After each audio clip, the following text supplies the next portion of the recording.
Run it up, the run it back. Run it up, the run it back. Run it up, run it back. Run it up, the run it back. Yeah. Hello there. Hey, there he is. It's always a surprise if we have Lou on the other side, but he is here. Lou Will. How we doing, Lou? How we doing? Oh. Good morning. What's up, gang? How we doing today? Nice shirt, Beadle. Chandler, I see you came to, you didn't try to impress anybody. He never does. But it's better than yesterday. Morning, Lou. You've already done the gym? 4:30. Yeah. I made that. I mean, up. I don't. What's his definition of gym, He I just wonder? lied. He literally I had a just protein shake and peptides. I hate him so much. That's my workout, Lou. By the way, this is Run It Back, and that is Chandler. My name's Michelle. That is Lou. We do have some basketball. We had a real good pre-show combo, Lou. Yeah, we kind of missed you today, Lou, but we're going to save all the good questions for when you get back. Miss you guys, but Yeah. I'm holding it down in ATL. Yes, I'm going to write this down for when you get here. All right, you ready? Mm-hmm. Heat, Hornets, 2 H's. Dunk contest, champ. I mean, we're looking at a play-in stitch and who's going to do what, but LaMelo, I mean, what's even happening? 136-106 is your final. He finishes with 30-13, seventh 30-point game this season for the young man. Kobe White with 24, Tyler Hero had 20. No Bam in this, right calf soreness. Look, LaMelo Ball has had a lot of critics over the years, a lot of questions about his seriousness and can he be the guy that leads a team to a championship. But this has been sort of a different vibe that we're getting from LaMelo Ball, Lou. Have you learned anything different about him? Like, what's your take? He's evolved. He's just evolved into a young man that this team can trust and they can depend on. And when he has so many talented guys around him who are dead serious guys, you kind of got to fit into that mold. And winning cures everything, right? Like when you start seeing some success and, you know, you take some advice probably from some older G's or some guys that got some advice for you and you kind of straighten some of the things out that people would consider unprofessional or you don't take the game serious and then you start winning some games, that changes everything. That changes the narrative. That changes the way that people respect you and how they look at you. And he's been nothing short of amazing on this run. You know, this is a team who's been good on their home floor. They've been good in their away games. As you could see last night, LaMelo Ball is going to be the head of the snake. We talk a lot about Brandon Miller. We talk a lot about Cade Cunningham and Miles Bridges and the crew. But we've always recognized LaMelo Ball as being the headliner of that group. And if you're going to be the leader of the team or the captain or the best player, you got to carry yourself like it. You know, this is serious business. And when you start to see some of the fruits of that success start to take place because of how they've changed their ways and changed their actions, you don't have a choice but to buy into what's going on. So I'm as a fan of LaMelo, I've been able to watch him and play these games and change the way that he's approached it. And it's been nothing short of amazing. And so I think that's just been the biggest thing in his maturation, just evolving into, you know, a younger man. Day in, day out, we see these guys grow older in this league. We see them turning to adults with kids and families and wives and all of these different things. And you love just to see how they evolve and how they become better people and how that translates onto the basketball. How that translates into the basketball court. And LaMelo has been able to do that. He's been able to lead this team to the success that they've had thus far. Yeah, I think he's also just been under a microscope his whole life, right? Between his high school days, his brothers, his parent, his father. His dad. Like, Say that part. He has been in the media and in the tabloids for a very long time now. And he came in with a bunch of talent, and it's never been a question about that. He's always been uber talented. He's always been really, really ahead of his time for, you know, the way he handles the ball, the kind of fun, crazy shots and possessions that he has. But now he's at a point where it seems like he's matured. He doesn't necessarily have to be that best player on the team every night because they have really good players around them now. So now, like Lou said, they're winning games. They added Cade Cunningham. They added Brandon Miller. Reminds me a lot of a Trae Young situation where, yes, he's had to carry that entire offensive load his entire young career, and he's capable of doing that. But with that sometimes comes, you know, forced shots and bad possessions, and then his personality, it kind of outweighs his production on the court. And he was just a really good, talented player on a bad team. Now he's almost this more mature point guard leader of a sneakily good team in the NBA. So now kind of the narrative is changing. And I think that's just the infrastructure of this team, the talent that they put around him, and just simply winning games. Now it's just not putting up numbers on an awful team. The thing is, they are 10th in the East. That's pretty much going to stay. I mean, unless something absolutely insane were to happen. Are you picking them to beat any of the others? They got the Heat, Hawks, Sixers in play-in situation. It's hard to go against the Hawks right now. Obviously, they're the hottest team in the NBA right now, and I love the additions that they made at the deadline. I think they got a lot better. But, yeah, I think they can beat Philly, I think they can beat Miami, which is crazy because when Philly's healthy, they're in another category than Charlotte. But the way they play, how exciting, how fast they play, how athletic, how many threes they shoot, they are dangerous. And in that format, in that scenario, this team can beat anybody. So yeah, I'm giving them a chance. I think Atlanta's the best team in that 7 to 10 range. Yeah. But I think Charlotte can go in there and sneak 2 wins and get that 8 seed. What do you think, Lou? Yeah. It's going to be interesting because I like Charlotte. I love the run that they're on right now. But you got to look at Atlanta, right? You got to look at the run that the Atlanta Hawks are on. And if Philly can get healthy in time for this play-in, that's going to make them a monster. If you can get PG back in the lineup, Tyrese Maxey and Embiid all at the same time for a play-in game, for trying to win 1 or 2 games, it's going to get messy for all of these teams. So it's going to be interesting coming down the line to see what transpired through all of this. But I can't give them a clear-cut route to getting out of the play-in when I'm looking at what Atlanta's able to do, and I'm looking at the potential that Philly has if they can get healthy in time as well. Man, if Philly gets healthy right before, all of a sudden, that's a brand new team. Like, it's a fresh team in the middle of the play-in. Yeah, Philly healthy, getting like an 8 seed, having to play like Detroit, having to play them first round. That's surprise. Heat. This is deja vu because they are basically a perennial play-in team. Now they have made the playoffs out of the play-in, so that part is the good news. Bad news is we know that Bam Adebayo, I think, was the one that was telling the team, I don't want to be a play-in team. It's still a play-in team, which tells me, Lou, if this is what they continue to do year in, year out, then doesn't something need to change personnel-wise? If you can't keep doing the same thing and this is the result. Yeah, because all 3 years they've had a higher expectation than where they've landed in this season, right? Like you don't put Bam Adebayo and have some of the talent around him and some of these young guys that you're trying to mold into, being the next generation of good players in the Miami Heat organization to just be a play-in team. But you also kind of get tricked into it because they've made it to the NBA Finals from a play-in spot. Yep. So it's kind of a confusing thing when it comes to the Miami Heat in this play-in position. But obviously, if you're Pat Riley and you're Spo, you don't want this to be your name. You don't want this to be your reputation. And in years before that, we've always said when it comes playoff time, the Miami Heat, they have another gear that they can kick into. But so far for the last 3 seasons, that gear has been a play-in, but they've been able to turn one of them into an NBA Finals. But I think the reality of it is the two years before that, where they didn't get out of the first round, and so something has to change at some point if you're the Miami Heat. You want to see some consistency. You want to see some growth. You want to see some development. You don't want to continuously be fighting for your playoff life year in and year out, but it looks like that's their identity until something does switch up. Yeah, and I don't think this team is talented enough just to flip the switch, Lou. Like, I don't think, looking at their roster, they're not that deep. Tyler Hero's played 22 games. Bam's obviously been pretty consistent. Norman Powell's been consistent. I love the big kid Ware. Like, they have pieces that I think are potential building block pieces. It's just they don't have the depth and they don't really have the roster to be able to just flip this switch and turn into this great team in the play-in tournament. So I know we're so used to that Heat culture and all that, and they can just kind of turn it on when they need to. I don't think this Miami Heat team, unfortunately, can do that. So, again, they're always going to be well coached with Spo. They're always going to play hard. They can defend. I just think the talent level is kind of down on this roster. I feel like this routine is run out. Like, we're kind of running. It's And the East is better. It's not the same. And I think it's maxed out. Like when you have an opportunity to be in that position and try to win a championship and you don't, then you've maxed out this position. You don't want to continuously want to do this. You want to put yourself in a position to play on your home floor. You want to put yourself in a position just to be in the best possible outcome that you can have. Like, you don't want to keep going into the playoffs playing the very best team in the Eastern Conference every year and having to gamble with that. You don't want to do that. It's a hard road to travel, and it's a tough mountain to climb if you're the Miami Heat. So at some point, like we both just said, something has to change in order for this team to get over that hump of getting out of the first round. Yeah, a mental drain. There's got to be some sort of roster turnover here because, again, the Eastern Conference is better than we expected. There's a lot of teams that are adding pieces that have taken that next step. Even the teams behind them, like, they're exciting. Like, Charlotte is exciting. Atlanta is exciting. Philly, if they're healthy, which is obviously a big if with PG and Joel, that's a contending team. So the Miami Heat are kind of lost in the shuffle in that bottom half of the Eastern Conference, and there's no real signs of improving that unless they make a move this summer. No, you're not Philly. You're not waiting on dudes to come back. Yeah, it's not like no one coming back. They are who they are. You are who you are.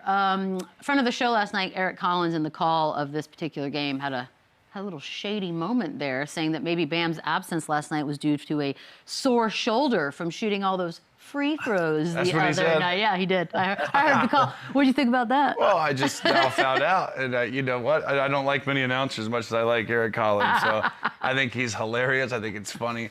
Obviously, I think he's kidding here, but I mean, he shot 43 free throws. That's he's a not fair. lying. Those numbers don't lie. But listen, I have nothing bad to say about our guy Eric Collins. I think he's fantastic, and I think the league needs more of him. Passion. It's just passion, Lou. Loves the game. just He's just a tongue-in-cheek, just a him having a zinger good from the time. top rope. It's funny. It's a fun. See, Yeah, if because I- he's not if we doing it didn't have a- meanly. Yeah, like if we didn't have a conversation with him, I would have probably taken this out of context. Yeah, Like, what is up with this? What is up with this dude? But now I've had This an hater. opportunity to have a conversation. I know his demeanor. I've taken this as a joke. Yeah. Look at this. Now we know where it Players and comes from. broadcasters coming together, getting to know 100%. each other. Look, the world's changing. Yeah, I love this for us, you guys. I love this for us. Suns, T-Wolves, a little battle in the West also. This is a big win for Minnesota without Ant. 116-104. Julius Randle with 32 and 7. Bones Highland had 22 points off that bench. And Devin Booker finishes with 34. Chandler, they had lost 4 of their last 5, the T-Wolves had. They don't have Anthony Edwards, who's out with a knee injury, and he's going to miss a few more games. So this kind of a performance, maybe it's a reminder on who they can be. Yeah, 100%. Julius Randle, he's been pretty consistent all year long. This is definitely going to go through, his offense is going to go through him while Anthony Edwards is out. Jay McDaniels is going to get more touches. Dante DiVincenzo is going to get a lot more looks. And Ayo, he's been great ever since coming over from Chicago from the deadline as well. So they also only went 8 deep last night. They only played Kyle Anderson, Naz Reid, and Bones Highland. So they're going to shorten their rotation. They're going to play their guys. And that doesn't surprise me from a Chris Finch team. They're always going to defend. They're always going to fly around. But it's going to be interesting to see how they adjust their offense. Like when you take a guy like Anthony Edwards off the floor, you now almost have to change your style. Like you have to now go put the ball through Julius Randle, play off the block post up with him, put him in the elbow, handling and setting the screen and roll. And they did a good combination of that last night. But it's going to be interesting to see how they basically play offense without such a ball dominant guard like Anthony Edwards. Yeah, but you love to see Bones Highland have the game that he had, right? Like Yeah. you need some guys to fill in those gaps and be that scoring punch. I think defensively they'll be okay because they'll figure it out and play in the gaps other than that. But again, it's going to come down to the other guys. When you have an opportunity to step in and fill in for somebody like a Ant Edwards, you got to play your best basketball. Julius Randle was able to do that last night. Bones Highland was able to do that last night. They have guys in uniform that's capable of getting them through this, this week or whatever 2 weeks that Ant Edwards is going to be reevaluated for his injuries. But listen, it's going to be a tall task. They got to have this consistently. So Bones Highland, you can't just give us one. You can't just give us a moment. This has to be something consistent until he's back in the lineup. And even when he's back in the lineup, for you to provide for this basketball team, they got to up their bench scoring with other guys as well. Naz Reid is going to have to be one of those guys. They got all of the pieces. It's just a matter of them doing it consistently. Well, I present to you, Gift. You play Utah tonight, Minnesota. So there you go. Little present from the scheduling Nice little gods. platter. Just right here. Don't blow it. That being said, they have had some struggles as of late, and Paul Pierce was very critical of them. Basically just saying there's no real veteran leadership on this squad, and without that, they're just not going to reach the top. You agree, Lou? I don't agree with them not having veteran leadership. I mean, they got more veteran leadership than a lot of teams around the league. Mike Conley is still there. Granted, he doesn't play many minutes for this team, but he's a veteran. And if you're going to respect any veteran in this league, Mike Conley is going to be one of those guys. You look at somebody else in a Joe Ingles. That's also another veteran. A lot of these teams, since the two-way contract has come around, veteran leadership has been basically phased out at this point, right? But they have 2 solid generals on their bench that they can listen to and that can lead them in the locker room. And also some of these guys on the floor, they have turned into veterans. Julius Randle is a veteran in this league. Rudy Gobert is a veteran in this league. At this point, Ant-Man, he's a young guy, but he's a veteran in this league. These guys have the experience. They have the knowledge to know what needs to be done for them to get over the hump. And so, look, if I understand what Paul is trying to say, but I think the vets of the past that we were so accustomed to seeing, the Udonis Haslams, these type of guys that were an extension of the coach on the bench, they phased those guys out into young two-way players. I don't think we're going to see it ever again. But if you're Minnesota, you have more veteran leadership than the 28, 29 other teams around the league, and you are in a better position than anybody. So I really can't I can't blame it on that, or I can't point the finger at them not having veteran leadership if they don't put themselves in a position to win a championship. They have more than anybody else around the league. Yeah, I disagree too. Even There's like 12 Kyle years. Anderson, like there's so many names on this roster that have been in big games and have been in playoff situations. So I don't agree. And Mike Conley, I'm almost surprised that he's not playing more because I feel like they do kind of need that setup point guard. They turn the ball over a lot. Even though they're getting good looks, their field goal percentage is high. I think they're ranked, fifth in field goal percentage, or fifth in third in field goal percentage, and fifth in three-point percentage. So they're getting good looks. I do just think they need that setup man, especially with him out. They don't really have that explosive kind of scoring guard where I think a Mike Conley could help set up the offense and get these guys easier looks. But I don't think veteran leadership is a problem.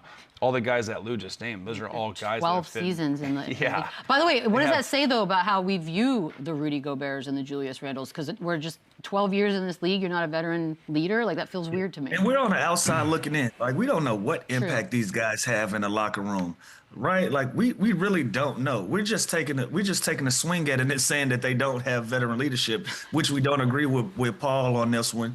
But again, they have so many different guys that can step in and say, hey, let's figure this out or let's get this right. And Chandler just said it. You have so many different guys that's had great experiences that they can share with this basketball team. So if they're going to fall short of a title run, it definitely ain't going to be because of veteran leadership. Yeah. Nope. Big part of this, too, is that the Suns blew an opportunity to gain a little ground because they are right behind Minnesota. 3 games now they remain. So let me ask you this. They have 13 left. Is there a world in which they can get above the 7 seed that they're sitting in right now? I don't think so. Mathematically. I think, honestly, Dylan Brooks being out is a huge blow to them. Jalen Green really had, the guy was 3 for 17 last night from the field. He hasn't been as efficient and taken that next step of growth that I thought he would. And he missed some games early, but shooting below 40% from the field, 30% from 3. He's still kind of that high volume scorer that can give you some big games, but he's not consistent. He's not efficient. Devin Booker, you know exactly what you're going to get with him. And I feel like this team is kind of the surprise team early on. I didn't think people expected them to be any good, let alone kind of in the hunt to be a lock for a playoff seed. So Dylan Brooks had a career year. They're obviously missing him a bunch, but this kind of reminds me of the Heat team. Like, the talent level of this team compared to the other teams of the West just isn't there. Yes, they're well coached. Coach Ott has done a great job this year. I think he should get some contention for Coach of the Year. But they've kind of fallen off now, and now they're kind of in that play-in situation where I just don't think the talent is going to be enough to kind of get them over the edge, especially in the Western Conference. Well, you know what, Lou? Dylan Brooks expected back, later this month, perhaps April, but hopefully in time for the playoffs. When he comes back, is this the play-in team that you would fear the most in the West? Honestly, I got to look at the Clippers, right? Like, any team that started the year the way that the Clippers started the year and get yourselves back in a position to be a 500 basketball team and you make a trade and you feel like through that trade, I've gotten better. I found an identity. I found a style of play that works for us, that's gave us some success. I got to look at the Clippers. Call me biased or not, but the way that they're playing right now, if you have a Kawhi Leonard and you have Garland in uniform and some of these other role players that they've gotten, and these guys have bought into doing their jobs and being stars in their roles, the Clippers have had that. They check all of those boxes. I don't know what kind of contention that they can give OKC if they work themselves into that 8 spot. But I think that's the most dangerous team that's going to be in this play-in position. I think it's going to be the Clippers. You know what, Lou? I totally agree. I think the Warriors, it's not the Warriors, the Blazers, they play hard, but again, I think when you look at this team, it's got to be Phoenix or the Golden State Warriors, and I think those will be the 7 and 8 seeds. But the Clippers. I got you. But the Clippers are dangerous. All the drama, all the turnover that they've went through, all the ups and downs, and now they are balling. And if we can continue to see Kawhi Leonard as healthy as he is, I love the addition of Garland. I love the addition of Benedict Mathurin. Like, the Clippers are, I think, the most feared team in that play-in. It's going to be good.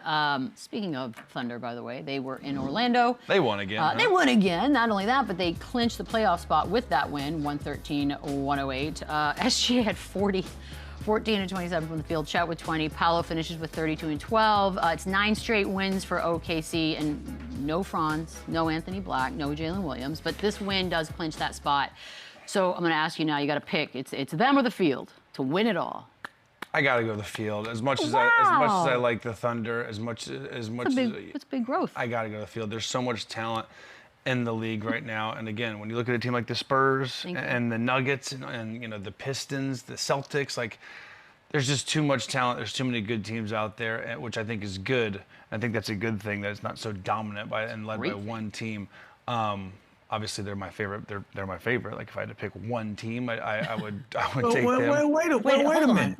But wait a minute. you're giving me. That's not how that works, Chandler. No, I'm saying if I get one pick, I'm picking the Thunder. But if I get the 29 other teams of that team, I'm taking the 29 other teams.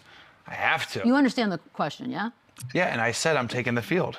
I'm just saying. Right, but then you're saying, but if I had to pick, I would pick OKC. If you're saying who's going to win the championship, I'd say Thunder. Oh, do you want them in the field? I'd say the field. That makes zero sense. How? If you're odds, because we're like, hey, who do you think's going to win it all? I think the Thunder are going to win it all. Yeah, I think the Gators are going to win March Madness, but I'd still take the field over the Gators.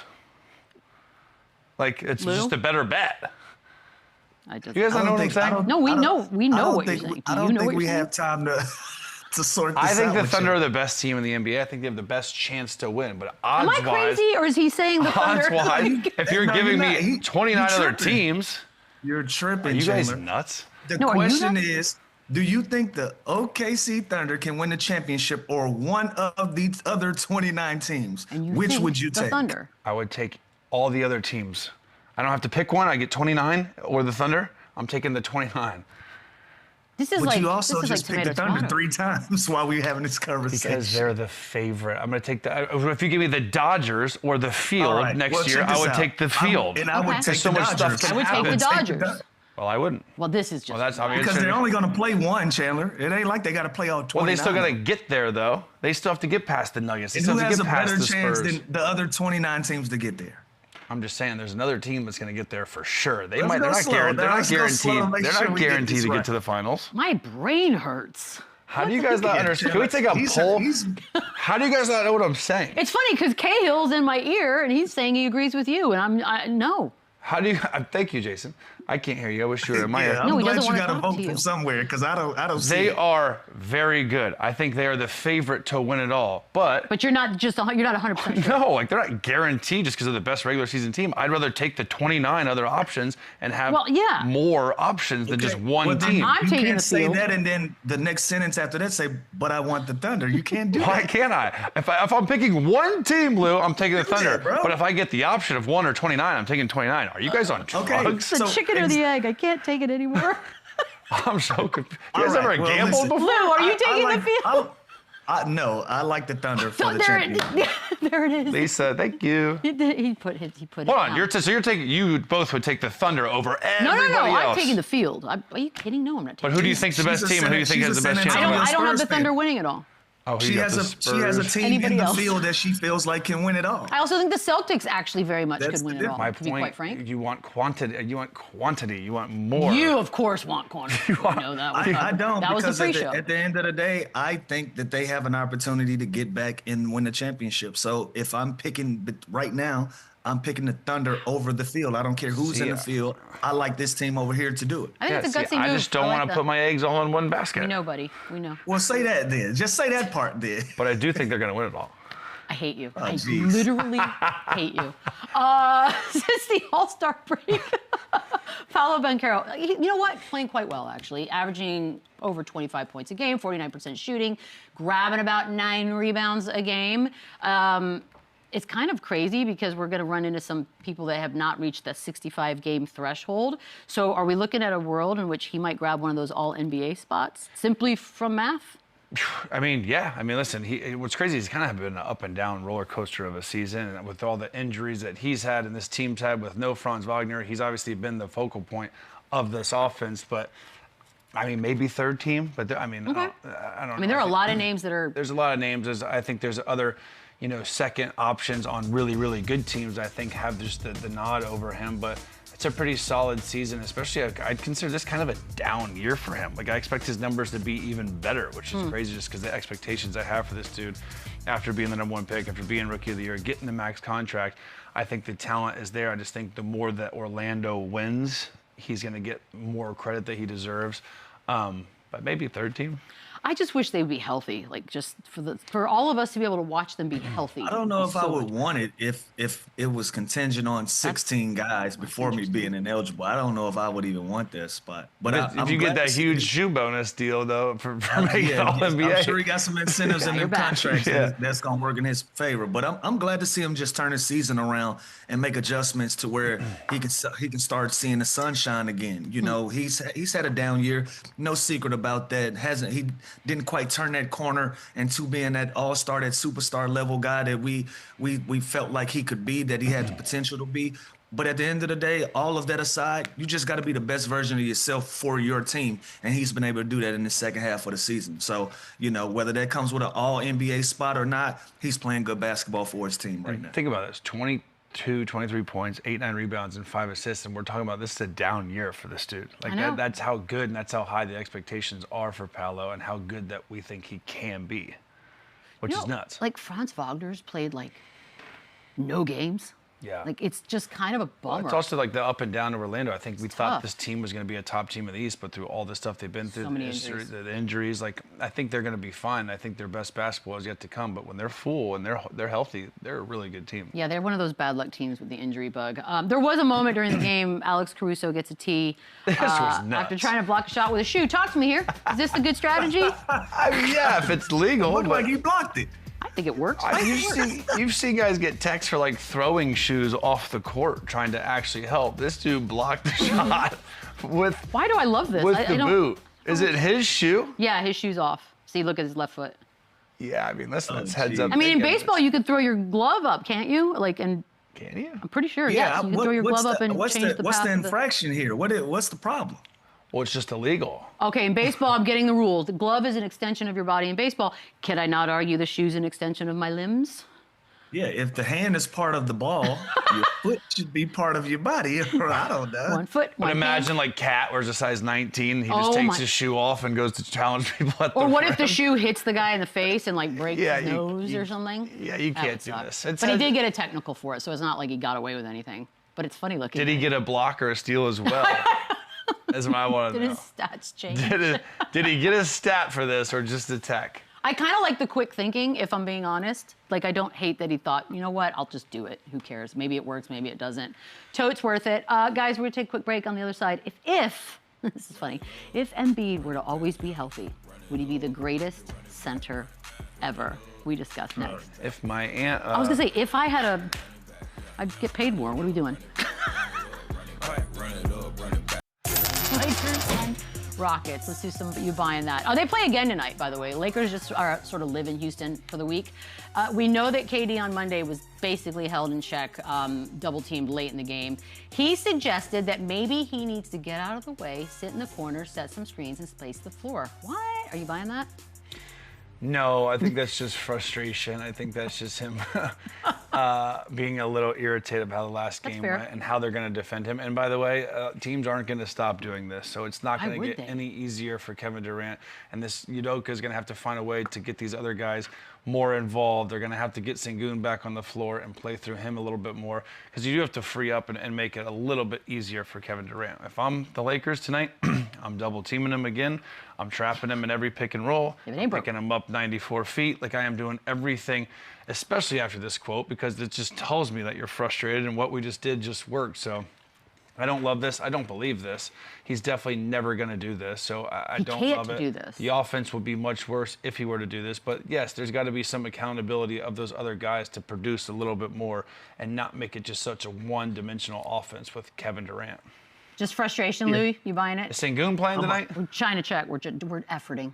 Because they need him. I agree. He's playing. He is. I agree with Chandler on this one. I think it's just frustration. It's nowhere where we're going to see Kevin Durant just stand in the corner and wait for something to happen. Because in that same statement, he also said, "I am the offense." In order for him to have an opportunity to win the basketball game, he's going to need to be involved in offense, and that doesn't include him standing in the corner. So I think that he was just frustrated. I'm sure they've made the adjustments. Rarely do you have an opportunity to play a team that did something a little janky to have some success against you, then to have an opportunity to play them right away again. I'm sure they've adjusted. I'm sure they've walked through some things to alleviate the issues that they have, so they'll be all right. But I ain't buying it. Rockets are favorite. By the way, with a day off in Houston, like what kind of things you do? What kind of activities you guys set up? I know one Laker in particular golfed yesterday, so maybe you can golf. Is it Austin Reeves?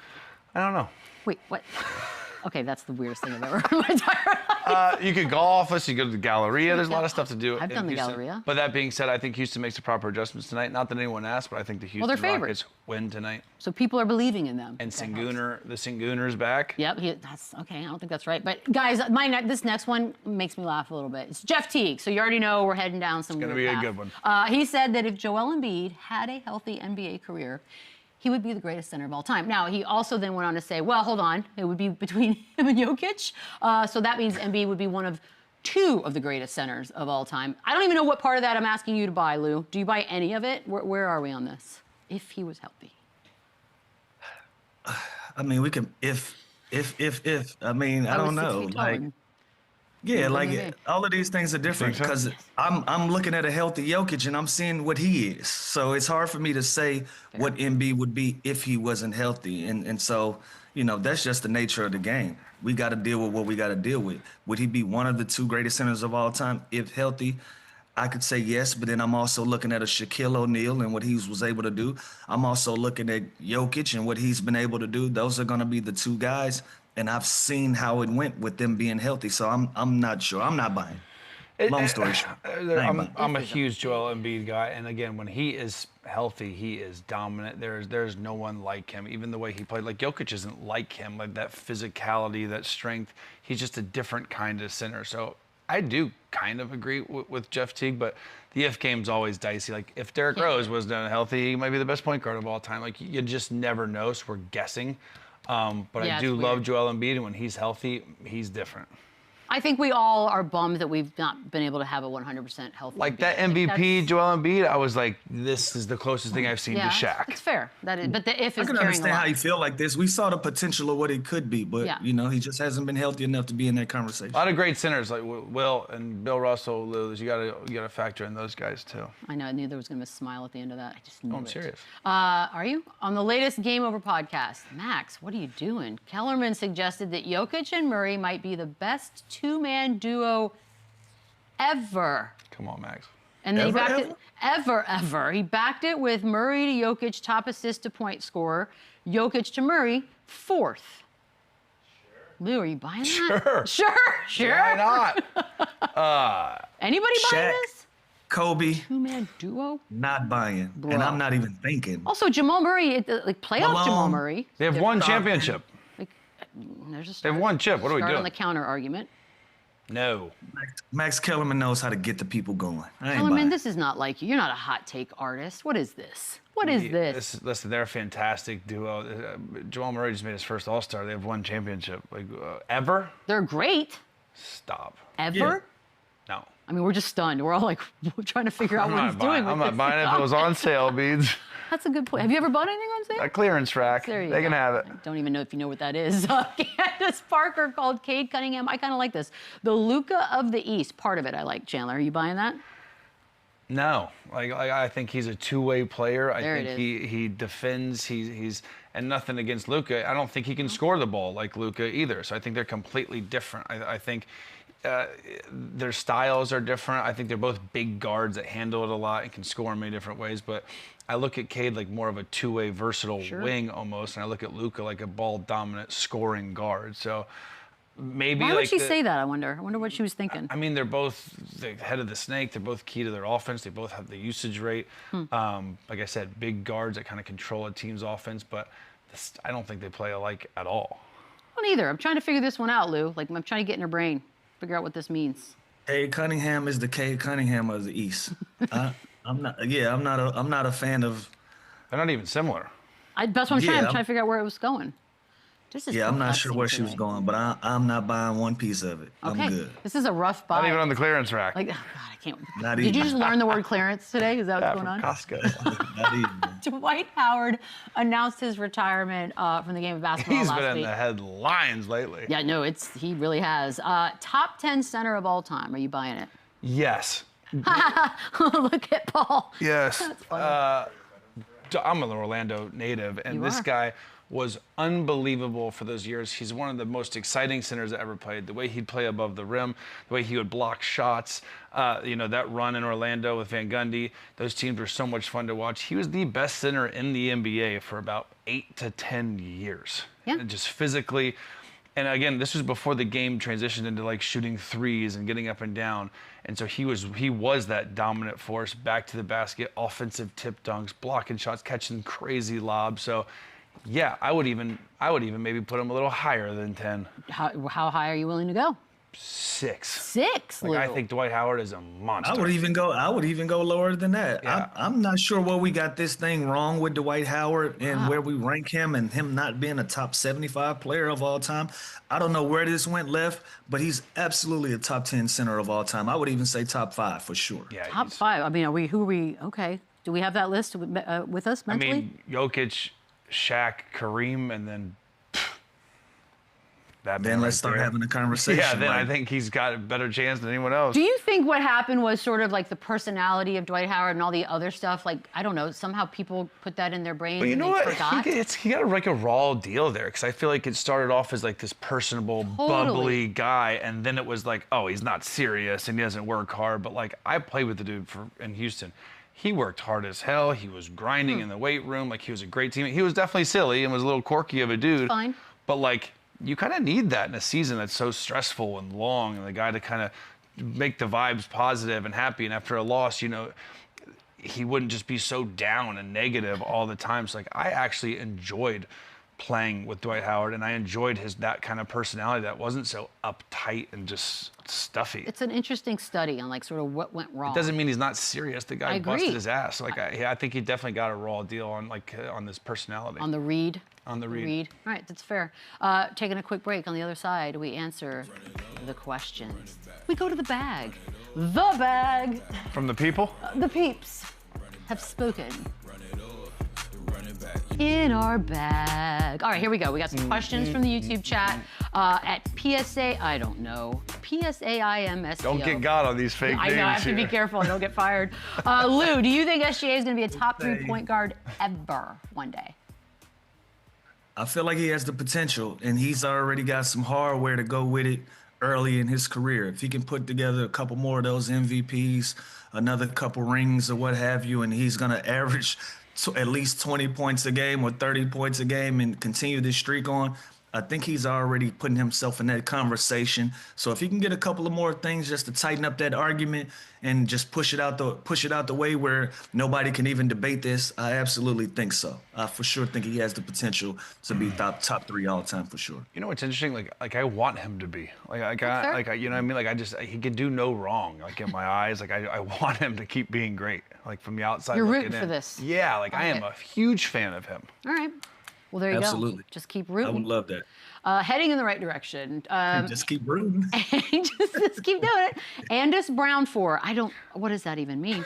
Chandler, which assistant coach or maybe someone just on the staff that you rocked with the most during your career? JB Bickerstaff for sure. He Makes was sense. my guy. He's literally the sole reason that I went to Memphis. Him and David Fizdale. I also was lucky. I had Chris Finch as my assistant in Houston. Fun. And I had Jamal Mosley as my assistant in Dallas. So I had 3 rock star guys that became head coaches that were just had a personal relationship with you. They were great like workout guys before and after practice, but then they're also guys that demanded respect and that you kind of looked up to in a way because you had that personal relationship. Like, I'd hang with them off the court. I'd go to dinners with them. I was going to ask, can you be social or is there a line? Yes, and then Okay. they would coach the hell out of you the next day. So you had that mutual respect where they could jump you, but you knew it wasn't personal. And those 3 guys mastered that. Lou? I had 3. John Lawyer is one, and his son also just won a conference at Purdue. Shout out to him. But that was somebody that I worked with for the first 7 years of my career, taught me how to work, taught me how to be a professional. Secondly was Kenny Atkinson. Kenny Atkinson came into my life as an assistant coach where I needed somebody to really be in my corner, and he was there for me. We worked day in, day out. I can call him at any time of night, any time of day to get some work in, and he was on the way within 30 minutes. And then at the end of my career, I had none other than Sam Cassell. And when I was, and when you're a vet, you don't want to work with anybody but Sam Cassell, trust me, because it's a smooth ride with Sam Cassell. We're trying to get ready for games. And so those three guys at different points in my career were really instrumental in my growth and my development as a player. So I got three guys that I cherish a lot. Sam Cassell's got to get a head gig here soon. I don't know if he wants it. He's hilarious. I don't know I was if he going to wants say, it. do you want that? Do you want it? I feel like he is so He's too funny. likable. Everybody loves Sam, and once you take the Different head energy. spot, you open yourself up to some criticism and some negativity. I don't think he wants that. I feel like that's my being a opinion. good I will great say assistant coach is awesome. there's always like that fun, cool coach, and that's why I didn't know how JB or Mosley in Right. particular, because those two guys were like, those are the young, cool guys that would kick it with the players, but then also had to go and be on the bench the next day. Right. So it's interesting to see them now in the head role, because they can't do that anymore. They can't go out with the guy. No. They can't do that. So they've obviously handled it very, very well. Lou, Estefan 1421. How long before Wemby breaks Bam's record? A lifetime. Nope. Won't happen. Wrong answer. Like the 83 points? Yeah, 83. Won't happen. Well, he plays ethical basketball. I don't think he has the mentality to go out and then just put up 50 on somebody's head. Like, have we seen it thus far where he just puts his head down and he just dominates a basketball game? I just think ethically he plays a style of basketball that works as a team brand. He can go rogue and go do his own He has thing. had 50. He's had the 50. Yeah, that's what I'm so, saying. I think he can go. I think he can go rogue, and you got to have some selfishness in you to kind of get to that place. I just don't know if he's wired that way to go out and do that. So I'm gonna say never. I'm gonna say a lifetime. And here's the thing: I never thought Bam would do it either. Well, So nobody Well, that's what I mean. So I'm. You want to talk about Bam or the field? That was a field. I'll take the field. We're all taking the field. We would have agreed. I don't want to say he won't, but But like, you can't again, also say Bam, Chandler. That was the argument. if I'm picking a player to break Bam's record, it's probably not Wemby. You'd probably Luka. I pick Luka Luka, to do it. yeah. It's going to happen because the seal's broken. He's just not selfish enough. Like, Everyone would have to be in on it He's for this gonna to have to happen. have like 50 free throws. Yeah, which, could happen. I just don't think he's. I don't know if don't the think he's Spurs wired want for it. him to do And that. that's a compliment, by the way. Oh, there you go. Is it a compliment if you have to say it's a compliment? Probably not. I think it Well, was. Like when you say with all due respect before they say something really mean. When you're dealing with Can I the be type honest? of people that just hear what they want to hear, you have to say that. That's a good point. I know. Can I be honest for a second? That's always, you know what? No something offense, hurtful is coming. but- Yeah. Pain session, Chandler. That's an interesting Pain one. session, bro. Are the Wizards making the playoffs next season? They're making the play-in for sure here, Payne. doing that. And I think depending on if Anthony Davis is healthy, what kind of minimal moves they make in the offseason, Sure. what pick they get. Yes, I think they're going in the right direction, which I have never said, I think, in my life with awesome. the Washington Wizards. But adding a guy like Trae Young, having that young talent that they have around with Sarr and Bub and those guys, I do think that they have enough talent to kind of make that push and sneak into that play-in and maybe even get an automatic bid at that 5 or 6 seed. But it's all going to depend on health with those two main guys. Giving you a plan. And what pick? I say yes. I say yes. Playoffs. I believe in I believe in AD and Trey, and I guarantee you when you bring two guys over like that, you're gonna be this summer. I was about to say the portal. The NBA doesn't have a portal, but when you have guys like that, you're gonna go out in free agency and you got to get guys to put around them to make your team be taken seriously again. I think Washington put themselves in that position, so I say yes. Lou's turning into a college hoops guy talking portal. Oh, it's March. You know what time I love it is. that for you. To the human.